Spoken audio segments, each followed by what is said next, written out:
जय श्री कृष्णा। आज की इस व्याख्यान माला में आपका स्वागत है। आज हम पढ़ेंगे IPR पंचम सेमेस्टर कृषि संकाय। मैं आपके साथ पंकज सोलेरे, सहायक प्राध्यापक कृषि संकाय श्री कृष्णा विश्वविद्यालय छतरपुर। हमको पढ़ना है IPR इंटेलेक्चुअल प्रॉपर्टी राइट्स। ये BSc पाँचवें सेमेस्टर का विषय है। आखिर हम सबसे पहले ये जानेंगे कि IPR इंटेलेक्चुअल प्रॉपर्टी राइट्स हैं क्या। IPR इसकी इंटेलेक्चुअल बौद्धिक प्रॉपर्टी संपदा और राइट्स मीन्स अधिकार। इंटेलेक्चुअल प्रॉपर्टी राइट्स बौद्धिक संपत्ति अधिकार। तो आइए जानते हैं क्या है। What is intellectual property. जो बौद्धिक संपत्ति है वो है क्या। सबसे पहले हम चर्चा करेंगे संपत्ति। प्रॉपर्टी क्या है। प्रॉपर्टी संपत्ति किसी एक व्यक्ति या एक से अधिक समूह में व्यक्ति, जो एक से अधिक दो समूह में उनके बीच में भी संपत्ति होती है, वो उस व्यक्ति की वो भौतिक संपत्ति होती है जिसको उपयोग करने के लिए वो स्वतंत्र होता है। उसको मतलब वो किसी से उसको परमिशन की आवश्यकता नहीं होती कि मेरी संपत्ति में किस तरीके से उसको उपयोग कर सकता हूँ, वो संपत्ति है। अब हम जो पढ़ रहे हैं वो है इंटेलेक्चुअल प्रॉपर्टी राइट्स बौद्धिक संपत्ति। बौद्धिक संपत्ति, बौद्धिक मतलब बुद्धि से संबंधित ज्ञान, बुद्धि से संबंधित आविष्कार। तो जब हमारा विषय आएगा इंटेलेक्चुअल तो उसमें ये है IPR का मतलब बौद्धिक संपत्ति अधिकार, यानी कि जो हमारी बुद्धि का सृजन है, जो मानव के मस्तिष्क का सृजन है, उस संपत्ति को लेकर हमें कौन कौन से अधिकार की आवश्यकता होती है और हम क्या क्या अधिकार ले सकते हैं जिससे कि वो हमारे जो मस्तिष्क का सृजन है उस पर हमारा अधिकार रहे। इसी को हम कहते हैं IPR इंटेलेक्चुअल प्रॉपर्टी राइट। देखेंगे इसको। IP is a property that arises from the human intellect. Intellectual property IP means intellectual property. IP is a property that arises from the human intellect. बौद्धिक संपत्ति वह संपत्ति है जो मानव मस्तिष्क का सृजन है, मतलब जिसके कैसे किसी की सोच, किसी के विचार, वो है intellectual property right. It is a product of the human creation. ये मानव उत्पाद है, मनुष्य के मस्तिष्क से निकली हुई संपत्ति है जिसको हम IP कहेंगे। Intellectual property is a intangible property. IP जो प्रॉपर्टी है अभौतिक संपत्ति है। ये भौतिक संपत्ति नहीं, अभौतिक संपत्ति है। अभौतिक संपत्ति इंटेंजिबल संपत्ति दो प्रकार की होती है, टेंजिबल और इंटेंजिबल। इंटेंजिबल प्रॉपर्टी वो है ऐसी जिसको हम अपनी इंद्रियों से महसूस नहीं कर सकते। मान लीजिए टेंजिबल प्रॉपर्टी जो होगी उसको हम देख सकते हैं, छू सकते हैं, महसूस करते हैं। घर, मकान, गाड़ी, ये हमारी भौतिक संपत्ति है। लेकिन हमारे दिमाग में ये चल रहा है कि हमको एक नई गाड़ी का एक फीचर्स बना के देना है, एक हमको नया पेन बनाना है। तो उसको सोचने के लिए सबसे पहले हमको दिमाग में वो सोचेंगे। तो वो संपत्ति जो हमने सोची वो दूसरा व्यक्ति नहीं सोच रहा है, जो हम सोच रहे हैं वो संपत्ति हमारी है। इसलिए इसको क्या कहेंगे, अभौतिक संपत्ति कहेंगे, intangible property. It turns into physical form. Physical form ये जो है अभौतिक संपत्ति जो है फिर इसके बाद किस में टर्न हो जाती है, ये भौतिक संपत्ति बदल जाती है। मान लीजिए आपने किसी आविष्कार को अपने दिमाग में चुना और फिर उसको किया और उसको एक भौतिक रूप दे दिया, तो वो भौतिक संपत्ति आपकी हो गई। आपने सोचा कि मैं किसी चीज़ का निर्माण करूं, ये अभौतिक संपत्ति आपके दिमाग में है, और उस संपत्ति को आपने भौतिक रूप दे दिया, उसका क्रिएशन कर दिया, उसका आविष्कार कर दिया, तो वो आपकी हो गई फिर भौतिक संपत्ति। ये है हमारा IPR। अब IPR हमने किसी चीज़ को बना दिया, अब हम कैसे उस चीज़ को अपने तक सीमित रखें और कैसे हम उसको अपना बना के रखें कि उस पर कोई दूसरा व्यक्ति अधिकार ना करे और कोई दूसरा व्यक्ति उसका दुरुपयोग ना करे। इसके लिए भारत सरकार जो है बहुत से नियम कानून बने हैं जिनकी हम खुद अपने आविष्कार का, अपनी संपत्ति का हम खुद सुरक्षित रख सकते हैं। WIPO एक संस्था है जिसको कहते हैं वर्ल्ड इंटेलेक्चुअल प्रॉपर्टी ऑर्गेनाइजेशन। ये एक संगठन है, एक संस्था है जिसका जिनेवा स्विट्जरलैंड में मुख्य कार्यालय है। इस संस्था का काम जो है वो ये है कि पूरी संसार में, पूरे विश्व में और विश्व के समस्त देशों में जितने देश हैं उन देशों के सभी राज्यों में जो IPR से संबंधित नियम हैं, जो IP बौद्धिक संपत्ति से संरक्षण के लिए जो अधिकार हैं, जो बौद्धिक संपत्ति के लिए अधिकार हैं, उन अधिकारों को संरक्षण प्रदान करना इस WIPO का काम है। The WIPO is a specialized agency of the United Nation. ये संयुक्त राष्ट्र की एक संयुक्त संस्था है। अभी वर्तमान में इसमें 188 राष्ट्र जो हैं वो सम्मिलित हैं, इसके सदस्य हैं।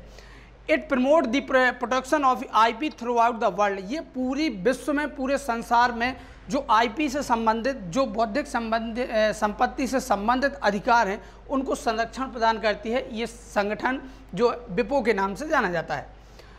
It's headquarters are in Geneva, Switzerland. इसका जो मुख्य कार्यालय है वो स्विट्जरलैंड जेनेवा में है। ये विपो है, ये संस्था है जो बौद्धिक संपत्ति के जो अधिकार हैं उनको संरक्षण प्रदान करता है। देखिए आगे क्या है, beginning of the protection of IPR in India. Bharat में आईपीआर संरक्षण कब से हुआ? देखिए सबसे पहले पढ़ेंगे, for the first time of the government of India announced the law exclusive privilege for the encouragement of invention of new manufacture on 28 फरवरी 1856। 28 फरवरी 1856 को भारत सरकार ने एक कानून बनाया था जिसका नाम था exclusive privilege for the encouragement of invention of new manufacture.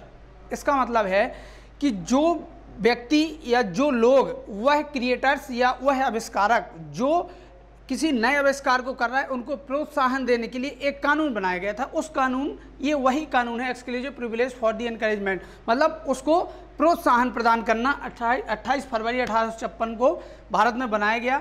फिर इसके बाद एक सिविल इंजीनियर हुए हैं जिनका नाम है जॉर्ज अल्फ्रेड डी पेनिंग।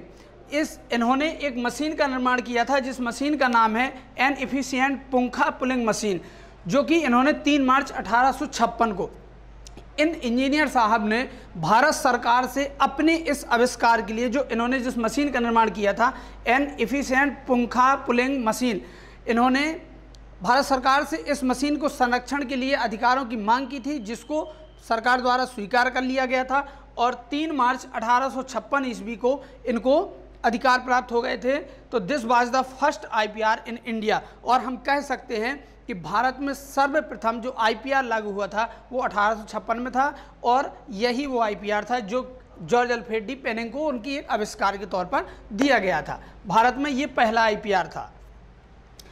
अब आईपीआर से संबंधित जो बहुत से कानून हैं जिनमें हमको आगे पढ़ना है, ये तो हम अभी तक बात कर रहे थे कि जैसे हमने किसी चीज़ का आविष्कार किया और हमको अगले व्यक्ति से जो उसका कोई दुरुपयोग ना करे, उसके लिए, उससे बचाने के लिए, अपनी संपत्ति को अपना बनाने के लिए सरकार ने जो है अथक प्रयास हैं, और प्रयासरत के साथ साथ कुछ अधिकार दिए गए हैं। जो उनमें कौन कौन से अधिकार हैं वो हम पढ़ेंगे। तो हम किस चीज़ पर कौन सा अधिकार ले सकते हैं। तो सबसे पहले हम पढ़ेंगे पेटेंट। आप लोग सुने भी होंगे और जानते भी होंगे कि पेटेंट क्या है। सबसे पहले ये चीज़ समझना आवश्यक है। पेटेंट वह एक कागज़ या दस्तावेज या फाइल होती है जो कि क्रिएटर द्वारा, आविष्कारक द्वारा किसी सरकारी कार्यालय में अप्लाई किया जाता है और सरकारी संस्था द्वारा उसको वो पेटेंट दिया जाता है। वो एक दस्तावेज होता है। यहाँ तक बात सीमित नहीं रहती है। पेटेंट किसी ने, मान लीजिए एक सामने वाले व्यक्ति ने कोई आविष्कार किया है, उस आविष्कार को उसने सरकार के पक्ष में रखा, सरकारी कार्यालयों में रखा कि मैंने ये जो किया है ये किसी की नकल नहीं है, किसी की कॉपी नहीं है, मैंने इसको कहीं से चीटिंग नहीं किया, ये एकदम नया है और ओरिजिनल है, और मैं इस पर पेटेंट चाहता हूँ। पेटेंट चाहता हूँ मतलब मैं इस पर वो अधिकार चाहता हूँ कि मेरी स्वीकृति के बिना, मेरी परमिशन के बिना इसको कोई दूसरा व्यक्ति यूज नहीं कर सकता। यूज का मतलब उसको कॉपी नहीं कर सकता, उसको बना नहीं सकता है। उसका उपयोग तो हो सकता है लेकिन उसके जैसे सेम कॉपी अगला नहीं बना सकता। इसके लिए वो क्या करेगा, इसके लिए वो अपने अधिकार मांगेगा। तो देखेंगे क्या है, a patent describe N invention for which the inventor claims the exclusive right. आविष्कारक द्वारा अपना दावा रखने के लिए, जिसने आविष्कार किया है वो अपना दावा रखता है कि मैंने ये चीज़ बनाई है और मुझे इस पर मेरे अधिकार चाहिए कि इसको कोई दूसरा न ले, वो पेटेंट है। उसी अधिकार का नाम क्या है, पेटेंट है। इन्वेंशन पेटेंटेबल इफ, अब वो कौन कौन से आविष्कार हैं जो पेटेंट के लिए जो चाहिए, जैसे उस आविष्कार में क्या होना चाहिए, न्यू, नया होना चाहिए, यूजफुल, उपयोगी हो, नॉट ऑब्जेक्शन मतलब किसी चीज़ का उस पर विरोध ना हो, ना उसका कोई उसकी कॉपी की हो, किसी दूसरे की कॉपी आपका इन्वेंशन नहीं होना चाहिए, और ओरिजिनल हो, जो मूल कॉपी हो, उसमें किसी प्रकार की कोई चीज़ें नहीं होती है, पेटेंट कहलाता है। जिस व्यक्ति को पेटेंट दिया जाता है या जिस व्यक्ति को पेटेंट का अधिकार प्राप्त हो जाता है, उस व्यक्ति को ये अधिकार होते हैं कि वो अपनी इच्छा के अनुसार, जब तक स्वयं की इच्छा नहीं है तब तक वो उस अधिकार को कोई दूसरा व्यक्ति किसी भी प्रकार से दुरुपयोग नहीं कर सकता है। वो जब चाहे, जिस प्रकार से चाहे, अपने आविष्कार को, अपने जिस पे पेटेंट उसने प्राप्त किया है उसको किसी को दे सकता है, किसी को बेच सकता है, किसी को कुछ दिन के लिए उपयोग के लिए दे सकता है। ये उसकी आविष्कारक की खुद की इच्छा है, लेकिन इस पर कोई दूसरा व्यक्ति जो है कब्जा या अनाधिकृत रूप से अपना कब्जा नहीं कर सकता है। दूसरी बात, जिस व्यक्ति को पेटेंट मिलता है उसको भी इतनी स्वतंत्रता नहीं होती है कि वो गैर कानूनी तौर से अपने पेटेंट का उपयोग करे। यदि ऐसा होता है तो उसके ऊपर भी कार्रवाई की जाती है। ये पेटेंट है, नए आविष्कार के लिए जो अधिकार मिलता है जिस पे पेटेंट होता है। वैसे खासतौर पेटेंट को 3 भागों में बांटा गया है। 3 प्रकार के पेटेंट बताए गए हैं, जिसमें डिजाइन पेटेंट, प्लांट पेटेंट और यूटिलिटी पेटेंट है। डिजाइन पेटेंट वो होता है कि जैसे किसी व्यक्ति ने कोई एक बृहद इमारत का या किसी भी डिज़ाइन का उसने क्या किया है, डिजाइन दी है, तो वो डिजाइन पेटेंट हो गया। प्लांट पेटेंट उन व्यक्ति को दिया जाता है जिन्होंने किसी पौधे की नई वैरायटी को बनाया हो जो कि बिल्कुल ओरिजिनल हो, किसी से कॉपी ना हो। ठीक है, प्लांट पेटेंट। और लास्ट इसमें होता है यूटिलिटी पेटेंट। यूटिलिटी पेटेंट उन व्यक्तियों को दिया जाता है जो किसी कंपनी या कारखाने में काम करते हैं, किसी नई मशीन का निर्माण करते हैं, और यदि किसी नई मशीन का निर्माण नहीं कर पाते हैं तो इन्हीं सब में से किसी में सुधार करते हैं या किसी का कायाकल्प कर देते हैं। वो चीज़ उनको यूटिलिटी पेटेंट में रखा जाता है। चलिए आगे देखेंगे। कॉपीराइट्स, पेटेंट अधिकार ये भी एक अधिकार है। अब कॉपीराइट्स अधिकार है। कॉपीराइट्स क्या है, देखिए पेटेंट में शर्तें थी कि ये बिल्कुल नया होना चाहिए, ओरिजिनल होना चाहिए, ये किसी की कॉपी चीटिंग नहीं होना चाहिए, नहीं तो पेटेंट जो है किसी चीज़ पर नहीं मिल पाता है। कॉपीराइट्स क्या है, कॉपीराइट्स थोड़ा हटके है। इसमें क्या है, इसमें ये आवश्यक नहीं है कि कोई चीज़ नई हो। देखेंगे क्या है। The Indian copyright act 1957 governance the system of copyright. ये जो कॉपीराइट अधिकार है ये 1957 का है। It is the right which grant protection to the unique expression of ideas. इस जो ये अधिकार दिए जाते हैं वो, जैसे हम ये आवश्यक नहीं होता है इसमें कि किसी अपने विचारों में कौन सी नवीनता है, मौलिकता है, उपयोगिता है, उसके लिए दिया जाता है कॉपीराइट्स। ये आवश्यक नहीं है कि बिल्कुल ओरिजिनल कॉपी हो। मान लीजिए आपने कोई मूवी देखी या कोई कविता पढ़ी, कोई आपने उपन्यास पढ़ा, साहित्य पढ़ा या कोई कला ड्राइंग देखी और आपने वही चीज़ बनाई, वही का मतलब उससे आपने मिलता जुलता हुआ बनाया, लेकिन उसमें आपने अपनी तरफ से कुछ ना कुछ ऐड किया, अपनी तरफ से कुछ ना कुछ आपने उसमें नया किया है, तो आप उस पर दावा ठोक सकते हैं कि हमको इसमें कॉपीराइट का अधिकार चाहिए, क्योंकि हमने इसमें अपना योगदान दिया है। सेम नहीं होना चाहिए, जिसकी हम कॉपी करें उसका सेम नहीं होना चाहिए, बशर्ते उसमें अपनी तरफ से कुछ नवीनता या मौलिकता होना चाहिए जो समाज के लिए और साहित्य के लिए उपयोगी हो। इसमें जिसमें दिया जाता है स्टोरीज, पोएम, आर्टिस्ट वर्क, जो मतलब कलाकारी वाले काम है, drawing, painting. There is no requirement for the novelty and uniqueness. इसमें कोई ये आवश्यक नहीं है कि जो हमने काम किया है वो बिल्कुल एकदम नया हो। इसमें जो अभी आप लोग जिस माध्यम से इस वीडियो को, इस व्याख्यान को सुन रहे हैं, इसमें चलचित्र जो वीडियो है वो भी इसमें आता है, जो ध्वनि रिकॉर्डिंग का है वो भी आप कॉपीराइट से ले सकते हैं। आपने किसी चीज़ की आवाज़ सुनी और उसमें थोड़ा सा अपना योगदान देके उसको बदल दिया। आपने कोई मूवी देखी, कोई चित्र देखा, कोई शॉर्ट मूवी देखी और उसके बाद आपको नए विचार कुछ आए और आपने उसमें कुछ अपना ऐड कर दिया, आप उस पर कॉपीराइट्स ले सकते हैं। Trademarks a symbol, logo, word, color, design of other device that is used to identify a business of the product in commerce। देखिए सब लोग इस नाम से परिचित होंगे, ट्रेडमार्क क्या होता है। हम लोग देखे होंगे कि कई कंपनियों के प्रोडक्ट आते हैं जिसमें उनके अपनी कंपनियों के ट्रेडमार्क लगे होते हैं, अपनी कंपनियों के साइन होते हैं। ट्रेडमार्क होता है किसी चीज़ को ट्रेडमार्क अपनी एक अलग पहचान छोड़ देना, छाप छोड़ देना, जिसमें कोई चिन्ह हो सकता है, लोगो, कोई शब्द, कोई कलर, डिजाइन। ये चीज़ आसान है। आप लोग समझते भी होंगे इस सबको। Logo word other design of the other device that use to identify, मतलब किसी चीज़ को जो व्यापार की दुनिया में है, देखो business of product in commerce, जो व्यापार की दुनिया में जो आपने उत्पाद निकाला है, जो आपने अपना प्रोडक्ट किया है, उस प्रोडक्ट को अलग कैसे बनाएंगे, कैसे पता चलेगा कि ये किसी एक अलग कंपनी का है या किसी अलग द्वारा है, उसमें वो कंपनी क्या करती है, अपना ट्रेडमार्क दे देती है।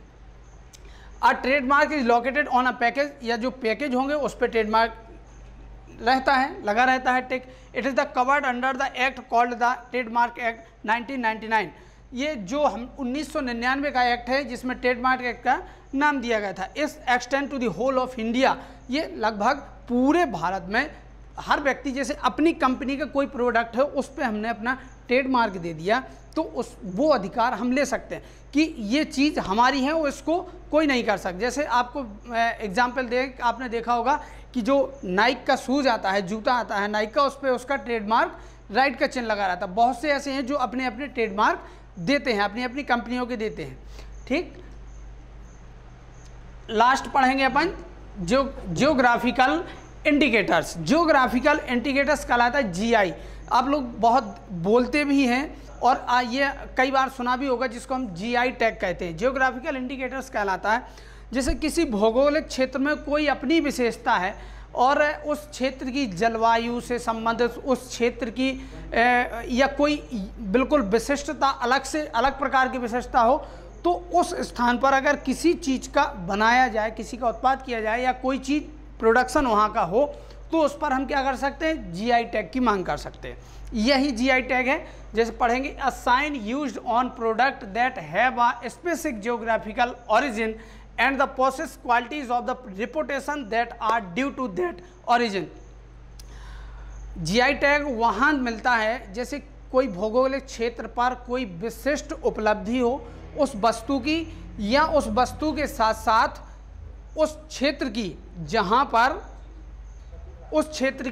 पर कोई एक विशिष्ट उपलब्धता हो, जिसको कि मतलब किसी विशेष चीज़ से उस क्षेत्र को जाना जाता हो, किसी चीज़ की विशिष्टता हो, वहाँ मिलता है जियोग्राफिकल टैग। हम आज बहुत संक्षिप्त में पढ़ रहे हैं। जैसे जियोग्राफिकल टैग में कौन कौन सा है, जैसे सोलापुर चादर, ये जीआई टैग है। मतलब आप कहीं भी खरीदेंगे सोलापुर चादर आपको पहले, बनारसी साड़ी, आप मतलब बनारस गए और बनारसी साड़ी नहीं आई तो समस्या है, क्योंकि ये बनारसी जीआई टैग जो है इनको मिले हैं, ये उस क्षेत्र की विशेषता है। जैसे दार्जिलिंग चाय, दार्जिलिंग की चाय बहुत फेमस है। बासमती चावल, मतलब ये उस क्षेत्र की विशेषताएं हैं और उस क्षेत्र के लिए क्या दिया जाता है, जीआई टैग दिया जाता है।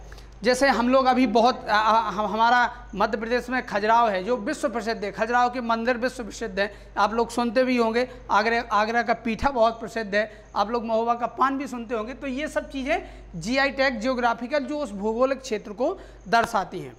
ठीक, और अब इसके बाद अगला नेक्स्ट सेशन जब व्याख्यान होगा उसमें विस्तृत रूप से अगले विषय पर चर्चा करेंगे। तब तक के लिए नमस्कार, धन्यवाद।